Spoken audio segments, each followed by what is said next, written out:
Gotta go fast. Quick, tell the title. Go, go, go, go. Sonic the Hedgehog. Dungeons and Dragons. Richard and Karl present. Yeah, we're presenting something. I'm Karl. I'm Richard. And we're going fast. Gotta go fast.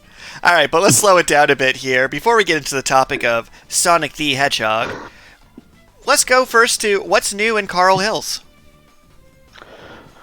Well, I mean, it's springtime, finally, in Saskatchewan. My brother's wife has been sending me Snapchats. Pause first. There's a huge hole in your story. Saskatchewan doesn't have spring, but please continue describing the yearly thaw.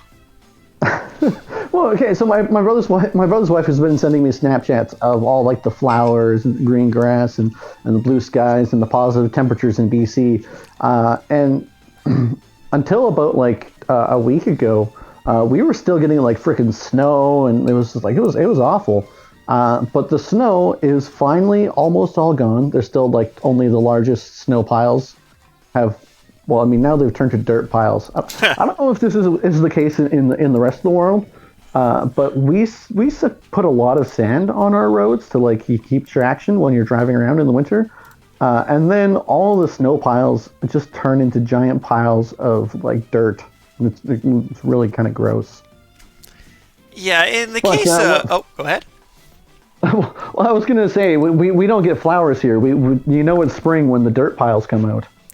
That is peak Saskatchewan. Having once spent a hellish 4 years there, I can agree that you get dirt piles. Here, it's not so much as piles, but it's actually really funny because, like, what I would consider an average day is enough snow to, like, shut down the campus, to just give up on sidewalks. They drive plow trucks down the street, right? Like, every sidewalk has a plow truck to fight the snow. I'm just like, you know what's funny? Those wouldn't even work in Saskatchewan because they just get stuck in the snow and die. Like, there's too much snow to use snow-removing equipment in Saskatchewan. So, but yeah, I mean, so basically that's what's new with me. You know, it's springtime, time for a refresh. So gotta like do some like cleaning and stuff and repair my garage so that eventually our listeners will get to hear about successful sandblasters, artificial windows, and the like. So, most likely, as our listeners will get to hear from my new co-host how Karl died in a dust explosion then drowned. But, moving on from that, you're not even going to ask how things are going in my world? I get it. Well, no, I was getting there. I just had a kind of a big rant. I had a longer rant about springtime than I realized I would have.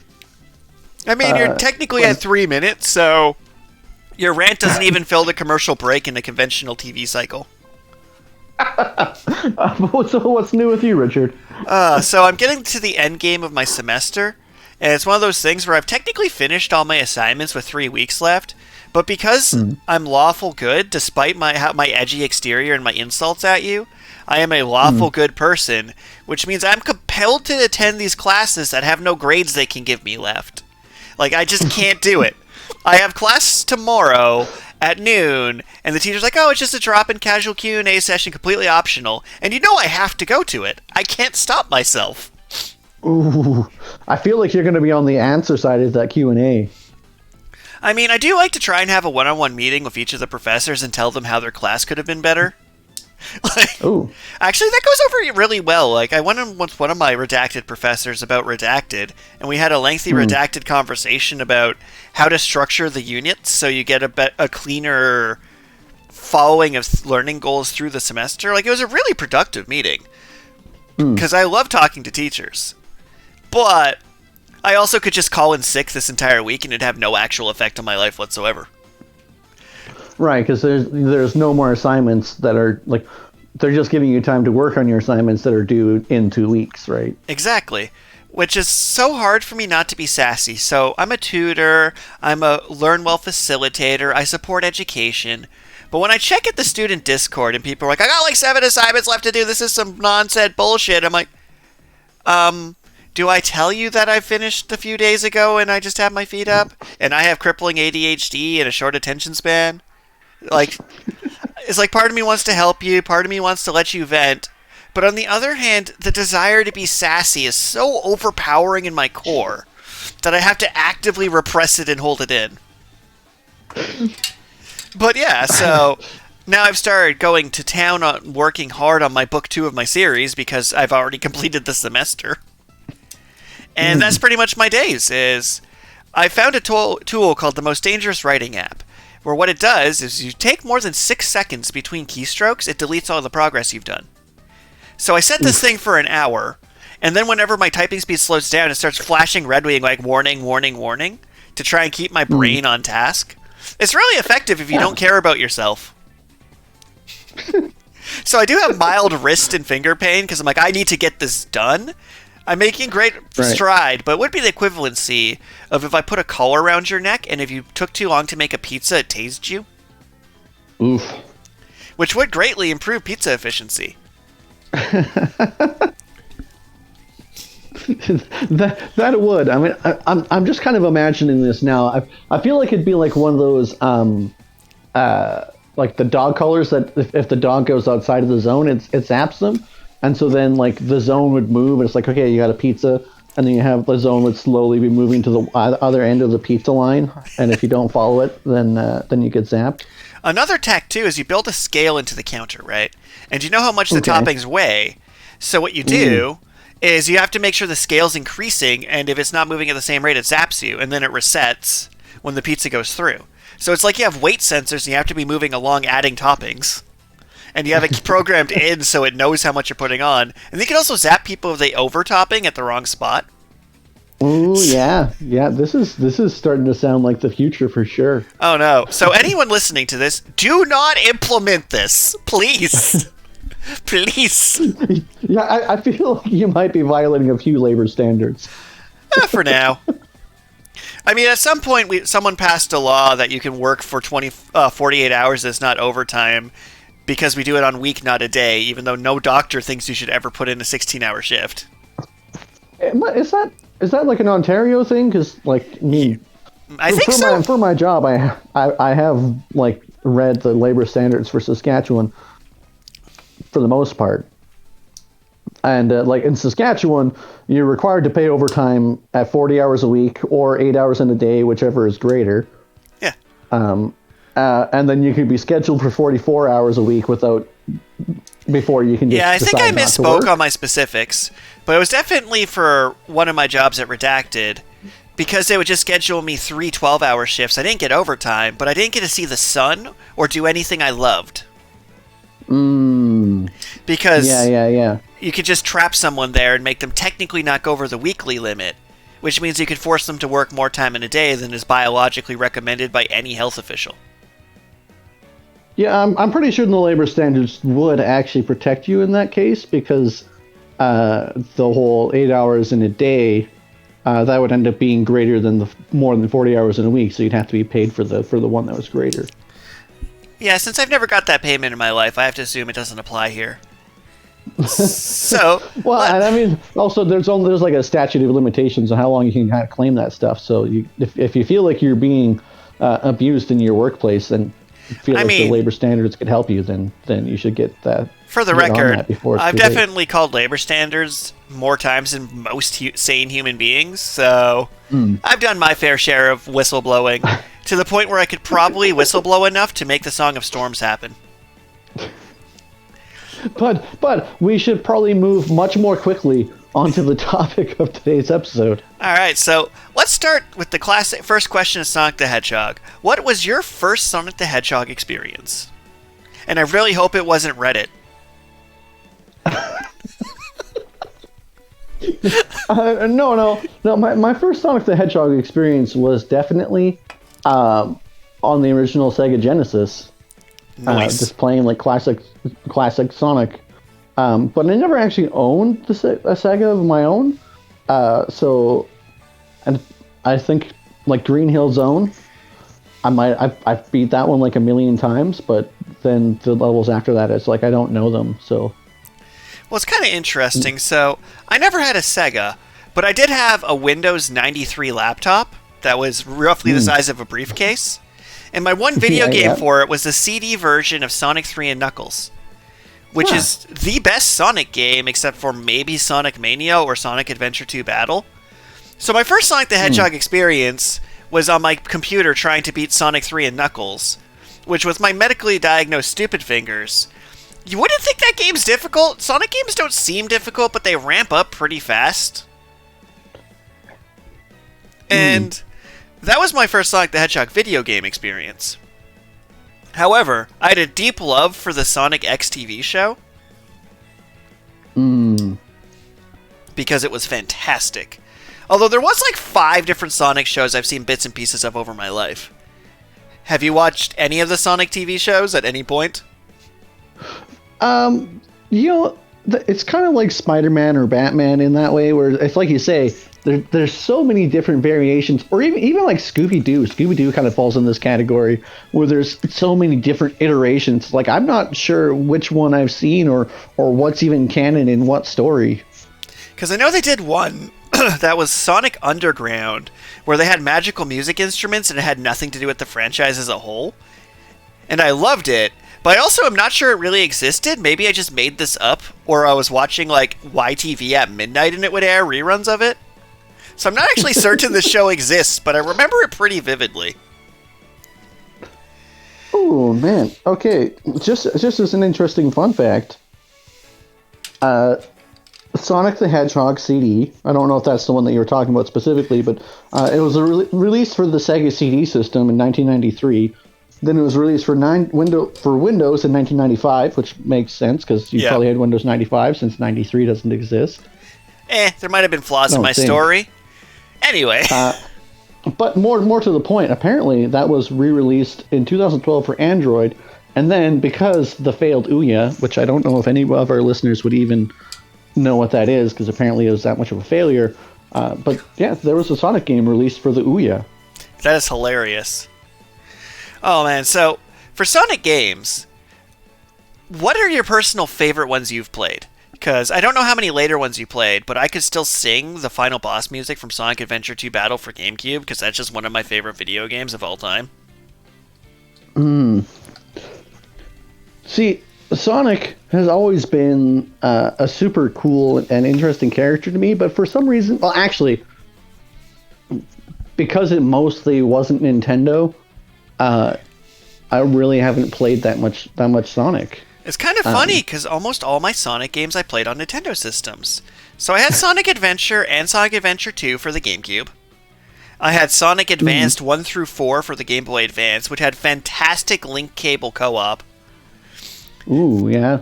The Chow Garden in Sonic Adventure was one of the best monster-raising minigames of all time. Just as a quick little side note, I like Nintendo games and Nintendo products, but the large number of peripherals that you can get for Nintendo does sometimes end up being a barrier to entry. Particularly as it comes with, like, if one person has the link cable, then the other person also has to have the game and the system. Shockingly, some Nintendo, if memory serves, Sonic Advance, you only needed the one cartridge for some of the modes in it. Oh, really? Yeah, there's a couple games that got away with that. I think Zelda 4 Swords was another one. Well, I know that the DS definitely had awesome download play. Oh, yeah. Man, I was so sad that the Switch didn't implement that. Like, how cool would it have been to be like, want to play Mario Kart, and I just pull up my Switch and click the download play button and play Mario Kart with you? But they're like, what we could do is sell 7 more copies of Mario Kart instead. Well, I mean, since the days of Sonic, games have become a little bit too large to be able to actually support that sort of download play, I think. I don't know. Honestly, I don't, because I'm not a tech expert, but I think about, using, port forwarding and things, like how Steam can remote play together. I'm like, I feel like the Switch, if it really wanted to, could have one Switch with the game and another one acting as a controller input, but you're viewing it on your screen. I'm not a scientist, but I feel like that has to be possible. But it doesn't make money, so why would you do it? Yeah. All right. But meaning we're quickly getting off track here. I don't know. I was going to challenge you to Sonic Adventure 2 Battle on one of our future streams, because we can just kind of run that on the magical internet GameCube that our uncle at Nintendo built for us. Yep. Yeah, I definitely I did play some of the GameCube games, the Sonic GameCube games. I think because of you. Probably. That sounds like a me thing. And because the Wii was awesome and had the backwards compatibility to just play the GameCube. GameCube games. Technically, it had a weird backwards compatibility for like every Nintendo system. With you could just buy your game for $5 for your NES. But that's a full other debate. I could rant for half an hour about how streaming your online games is just empirically worse than just owning your game, or how they'd expect me to buy Majora's Mask 7 times. But but more to the point. Let's pivot into the first Sonic movie, because we're both familiar with that. Definitely. And we can't spoil the second movie because we haven't went on our date yet.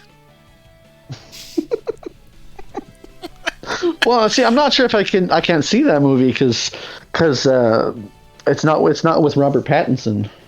First off, I want Robert Pattinson as Shadow the Hedgehog deeply. Like, there's few things in life I actually want more. So I'm going to give a quick monologue about the Shadow the Hedgehog game. So, when I was young, I super enjoyed Sonic Adventure 1, Sonic Adventure 2, and I less enjoyed Sonic Heroes. But there was a series of big hit games going. And then they made Shadow the Hedgehog, which had the same box art as Devil May Cry, but for some reason, instead of Dante, it was Shadow the Hedgehog with a machine gun. Right. And that game is one of the most entertaining trash fires ever made. People say it's the worst game ever made. They might be onto something. But for a moment, take a moment to appreciate that a game existed, and they greenlit it, that they took a red and black version of their protagonist, gave him a machine gun, and made Hedgehog Grand Theft Auto May Cry. And it's like, what the... How is that a thing that exists? So, when this character makes it into the cinematic universe, I want it to be every bit as ridiculous. Like, just... We watched Sonic 1, happy, fun time, beautiful movie. We watched Sonic 2 and learn about teamwork and friendship. We watched Sonic 3, The Empire Strikes Back. It'll probably be slightly worse than Sonic 2 because of how movies work. And then we just get an 18-plus rated Shadow the Hedgehog movie by the director of Deadpool, where it's just hyper-violent for no reason. Because they have the source material that's hyper-violent for no reason. Yeah, I mean, Shadow the Hedgehog is definitely a very strange thing. But I am definitely actually, I think probably on Monday I'm going to go see Sonic the Hedgehog 2 with my girlfriend because that's not me. She said she wants to see it. Well, fine. I'll go see Sonic the Hedgehog 2 with my girlfriend then. I say completely seriously. I'm going to text her right now. Guess we're not going to stream it together. I'm going to go on a date with my actual girlfriend then. Be that way. And message has been sent. Oh, so much spite in making you go on a date. But in all seriousness, I am excited for that movie because the first one, it's kind of an interesting chain of events. So Defective Pikachu comes out. I'm like, oh, this was a movie adaptation that, other than the Torterra Garden, was actually really good. Well, and the ending, and there's a lot of things they could have did better, but for a game adaptation, it raised the bar a fair bit. Right. And then Sonic just came out, was not a good, it wasn't a good adaptation, it was just a good movie. And I'm still getting over the fact that it was just a good movie I've seen like 6 times. Because it was just good. I enjoy the fact that Jim Carrey hasn't been canceled yet, because he makes an excellent Dr. Eggman. So the big debate right now is he's considering retiring from movies, and people are like, but we need you for Sonic 3, how dare you? Actually, weirdly, my favorite character in the Sonic the Hedgehog movie is his life partner assistant. Because that was not a Sonic character in any Sonic media ever, but my favorite line in the entire movie is, do you want a latte? Of course I want your lattes! They're delicious! Thank you! And I'm like, yes! That was the best scene by far. Well, yeah, it is actually something that they managed to add to the show, like because the original Sonic series didn't have any protagonists besides the characters like Sonic and Tails. Yeah. Like if they had just tried to do some sort of like animated thing, or like there was just a lot of ways that they could have screwed it up because they had so much they almost had too much source material. License.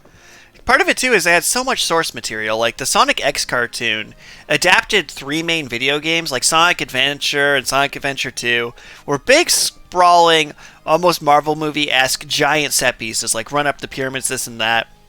So their hardest task, I think they had for making the live-action Sonic the Hedgehog, was to ground it enough, but not overkill it. Because if they made it a gritty reboot, it would have been terrible. But it would have been so easy to make it cheesy. So what they did was they knew it'd be cheesy, so it's like they made Sonic younger, so him being a childish idiot made perfect sense because they then adopted him as a child. So it was a good way for them to keep like that wonder and joy alive. And yeah, of course, Eggman was just perfectly done. Yeah, and then they left the first movie open for a sequel hook where it's like because he's on the weird mushroom planet. And well, of course they left it for a sequel hook. I mean, like, even the games are like Sonic 1, 2, 3. That's what the numbers were. Like, you're not just going to make a Sonic the Hedgehog movie. I'm actually shocked that Detective Pikachu ended without there being a Detective Pikachu, and they didn't go to Pokemon Cinematic Universe. Well, no, I really actually the sequel hook that they left for Sonic the Hedgehog was reasonable, better. But I feel like it was better than most sequel hooks. Because the movie still would have worked in a vacuum. Yeah, like Dr. Eggman is like the super genius, and there's like, oh, I'm on an alien planet. Well, I guess when life hands you lemons. Yeah. Also, you get to watch him go slowly mad in the best possible way. Yeah, like I'm really excited to see the new Sonic movie because I think that sequel look was great, and the first Sonic movie was also great. Also, my favorite joke of all time, and I am declaring this is literally my favorite joke of all time. So Tails' full name is Miles Tails Prowler, which spells out miles per hour. Okay. Which is the best joke of all time, that his name is Tails Miles per hour. Okay. So it's Sonic and miles per hour. Like, that is just the dumbest joke, and it is pure entertainment. Because, you see, like, growing up, I never played Sonic to be Sonic. I was the younger brother. That's not how that worked. My main character was Tails. Like, if Tails was in Smash Bros., I'd actually main Tails. 100%. Every game that gives me this character select for a Sonic game, I'd pick Tails, because Tails is Sonic, but smarter and awesome. And, like, this movie, I'm like, oh yeah, it's the Tails movie. Of course you get my money. It's like Knuckles is in it too, and they got a way more qualified actor than necessary. I'm like, yeah, sure, that's cool, but Tails, man. But okay, so I got a question for you, actually. What did you think of the original design for Sonic for the movie? So, what is so impressive is they dropped the ball so hard, but they listened. And what is the biggest plot twist of our generation is a evil corporate overlord making a movie, realized their fans weren't buying into it, and they did a whole rehaul. These CGI artists, sure, they want to kill all of us, but they actually listened and did it. So, I don't think it's a controversy. Instead, it's a success story. Because there's so many media products and things where people will be like, this could be better, what's wrong with you? And they see the negativity and they just give up trying to fix it. They're like, oh yeah, fans are spiteful. But sometimes there's valid complaints. And I do think a lot of products could benefit from the entire world yelling at you and you kind of meeting them in the middle a bit. Like, well, yeah, go ahead. But so then, like, bring this back around to kind of go off topic, I guess, a bit, not bring it back around, off topic a bit. Like, there was a big petition from fans of Star Wars to be like, hey, you know, like, that last Star Wars movie was terrible. Like, you should just, like, let us write it better.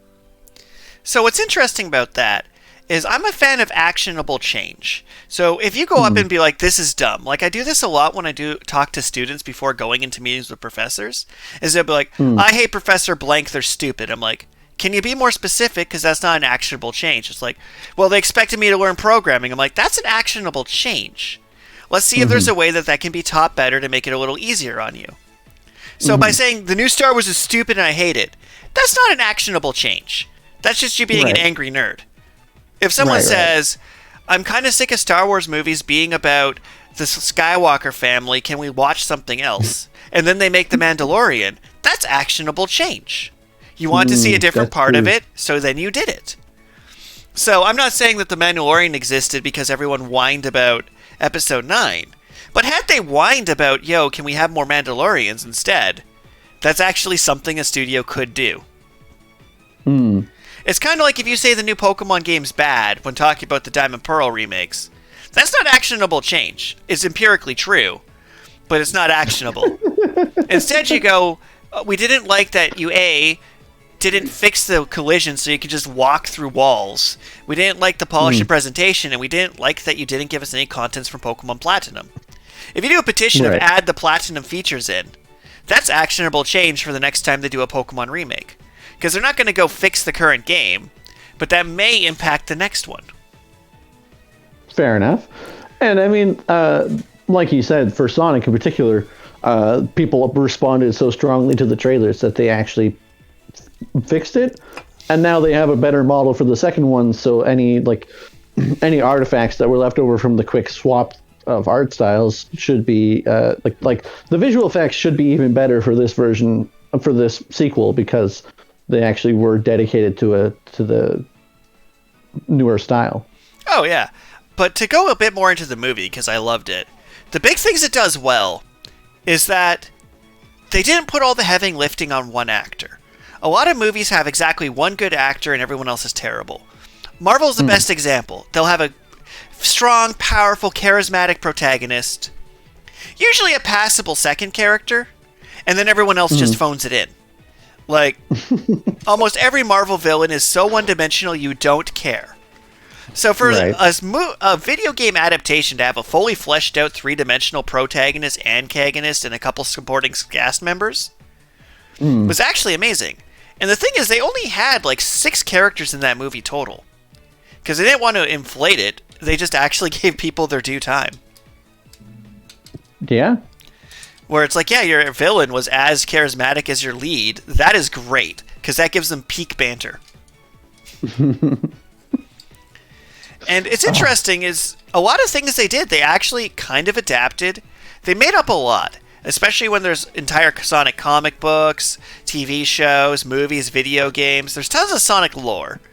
And they definitely picked and chose their lore and didn't base it on any existing Sonic property. But I think it worked for them.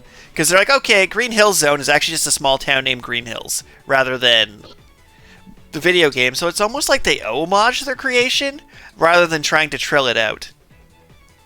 Well, I mean, again, like comparing it to Star Wars, where like there's like so much additional content. Like there's books, there's comics, there's animated series, and so like their whole extended universe is hugely popular among nerds.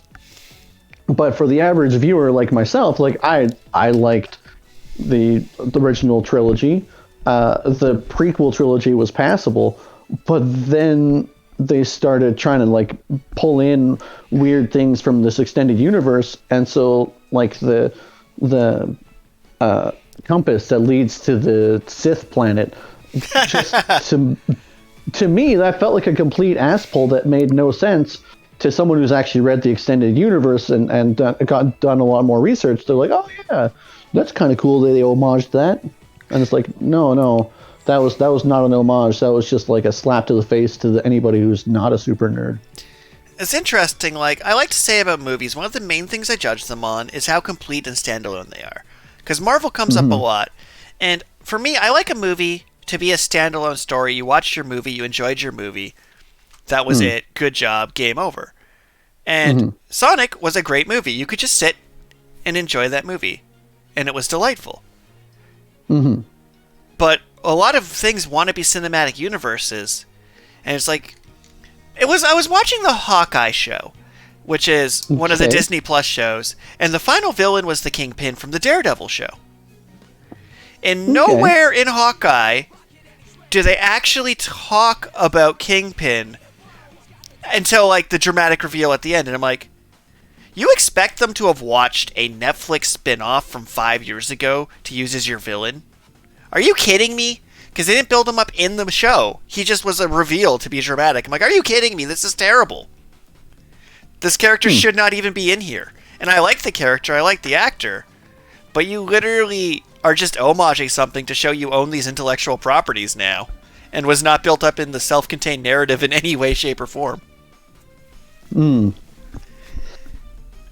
Yeah, I mean, the comic book adaptations are really tough for that in general because of like the huge wealth of information, and which again kind of brings us back to Sonic and the fact that they had a huge wealth of information, but I think they did in fact pare it down nicely and distill it into a complete standalone movie.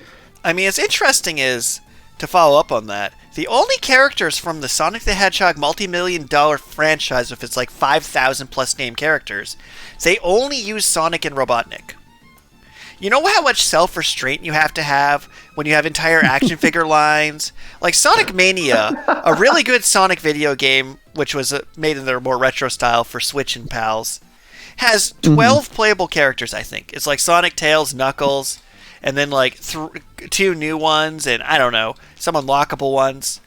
Sonic Adventure 3 Battles, Sonic, Tails, Knuckles, Rogue the Bat, Shadow, EG7462, Eggman. One of the Sonic games had Big the Cat for the fishing minigame. So when you have this much merchandise to only use Sonic and Eggman because you want to establish your main characters, credit. Credit where credit is due. Because every other character's like, okay, we need some humans in this thing.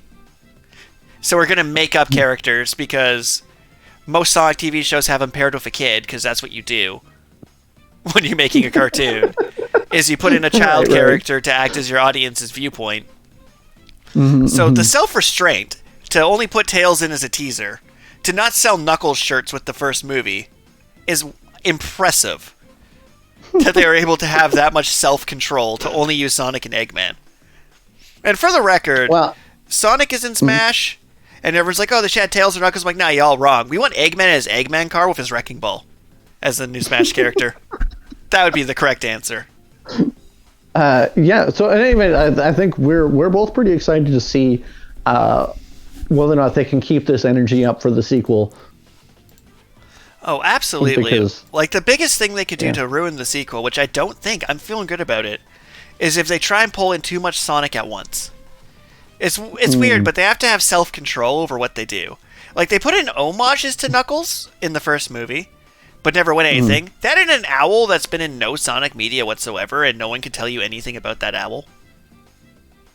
Yeah, that was a little bit of a strange one, because the owl like introduced the rings, which kind of work like that in the games, because they bring you to bonus stages. Like, it almost makes sense. Yeah. Almost makes sense.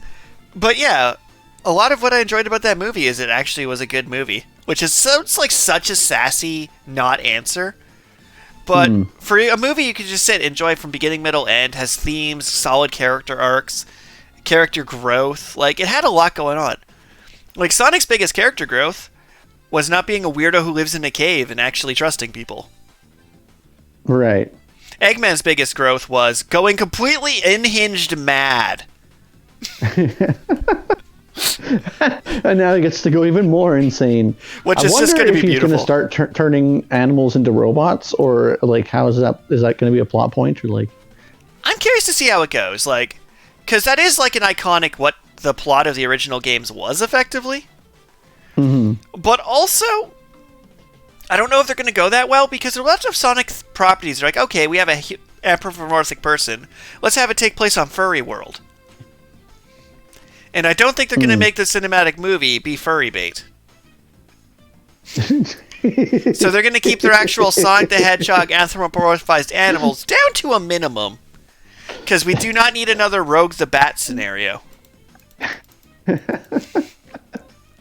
And before we deep dive into how questionable it is to add sexualized features to animalistic characters in children's media while they're going through puberty, and how that can cause long-lasting psychological effects, let's move into our new closing segment of our episodes. I have replaced the random question of the day with the Twitch question of the day. So, the Twitch question of the day. So this one's going to be to you from me to start this off. What game do you want to play next? What game do I want to play next? Well, I mean, last week we were going to stream, and then you were exhausted, and you. I hadn't slept in 2 days. Decided to. Okay, I did sleep in a little bit.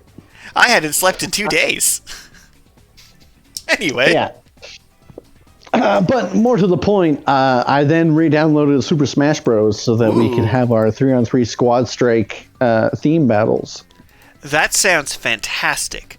For me, after this episode, I was strongly considering doing something Sonic the Hedgehog, because Sonic 2 is on the Switch that we could play just remotely. Ooh, that's true. Also, Sonic Adventure 2 Battle, because our fans do love watching you beat me at games.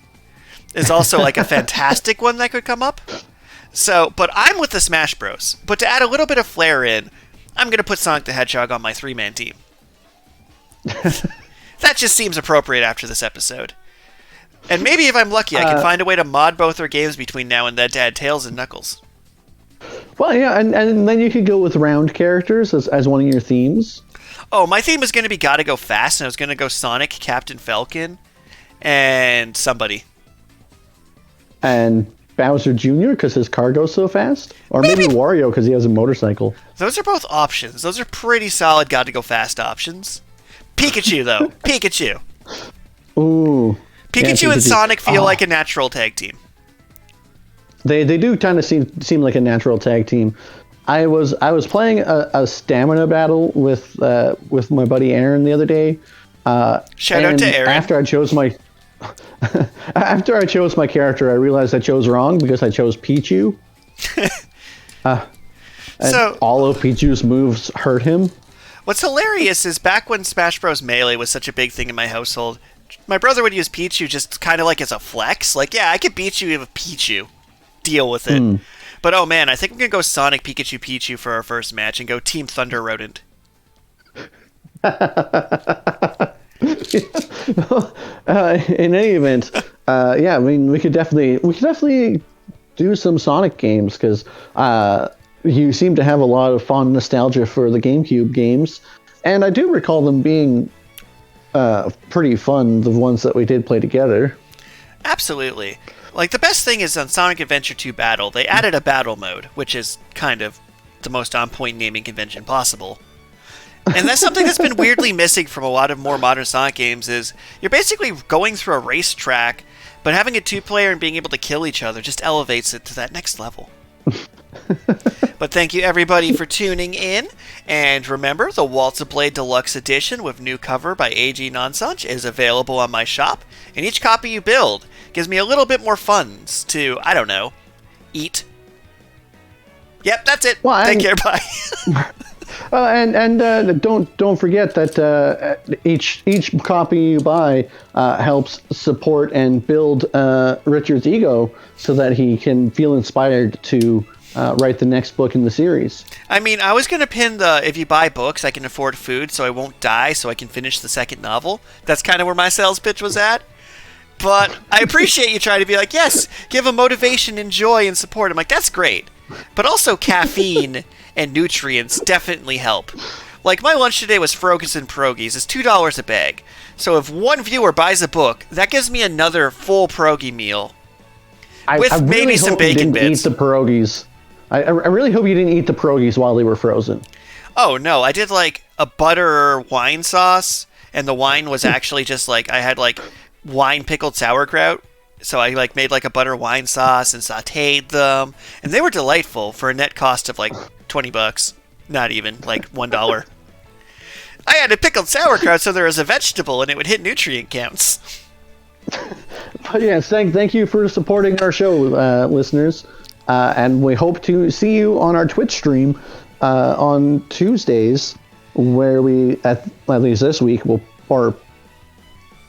time isn't linear, so we'll be playing something. Most likely. And if we don't, it's Carl's fault. Take care and bye. Bye.